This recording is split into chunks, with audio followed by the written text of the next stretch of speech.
What's the deal with leucovorin, the drug that RFK Jr. is granting FDA approval for the treatment of autism? It's me again, the guy who did his PhD in autism and is actually a neuroscientist. Last week, RFK Jr. announced leucovorin as a, quote, exciting therapy that we've identified for autism. So here's what you should know. Leucovorin is basically just a folate supplement. And since some studies have shown a link between autism and folate deficiencies, the idea is maybe a folate supplement would help. So what does the research say? Well, I looked into the data, and I found a total of 8 clinical trials that have tested leucovorin in children with autism. Now, in 3 of those trials, the placebo group showed similar improvements as the group that got leucovorin. Here's another example of this from a different study.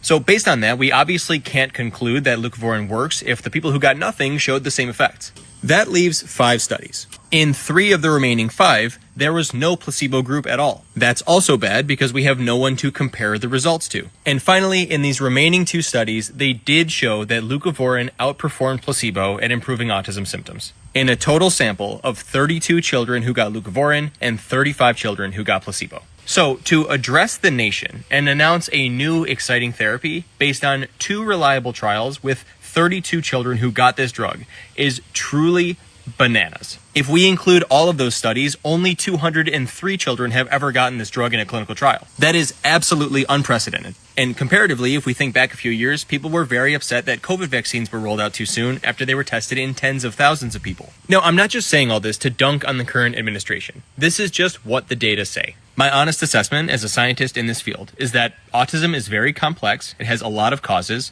and in some cases, folate deficiency might be a key player. So it very well may turn out that leucovorin is a helpful therapy for a portion of people diagnosed with autism. Some rough estimates suggest that maybe 38% of people with autism do have a folate deficiency in the brain, so it may be helpful for that subset. But it's important to note that there are a lot of people with autism who don't have a folate deficiency, and there are a lot of people with a folate deficiency who don't have autism. So to roll out leucovorin broadly and prescribe it to everyone would be misguided. And to do it with the current level of evidence we have is literally unprecedented. Luckily, it does seem low risk. I didn't see any severe adverse reactions in any of the studies. But the fact is, we do not know nearly enough about this to make well-informed decisions or confident recommendations. It's way too early.